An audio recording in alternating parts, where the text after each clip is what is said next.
All of us have a built-in sense of right and wrong. We learn it from our parents, our peers, and society as a whole. Sometimes we call this sense of right and wrong the moral compass. Most of the time, our moral compass allows us to quite easily decide what the right thing to do is. But sometimes that almost instinctive sense of right and wrong comes up against a challenge that has the compass spinning in all directions. It's when we face dilemmas like this that it's helpful to have a set of ethical theories to help navigate this more complex ethical terrain. Before we start looking at ethical theories, we need to draw an important distinction. We need to distinguish between ethical dilemmas on the one hand and tests of integrity on the other. Tests of integrity and ethical dilemmas are both difficult situations where someone has to make an ethical decision, but they're difficult for different reasons.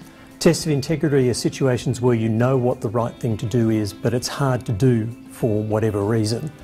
Whereas ethical dilemmas are situations where it's hard to actually work out what the right thing to do is. So a police officer who finds out that their partner is involved in major corruption would face a test of integrity. They know they have to report this corruption, but it's going to be difficult for them to do because they've been working with this person and so on. Whereas a situation where it's hard to actually work out what the right thing to do is, this is actually an ethical dilemma rather than a test of integrity. So they can both be very difficult to deal with, but they're difficult for different reasons.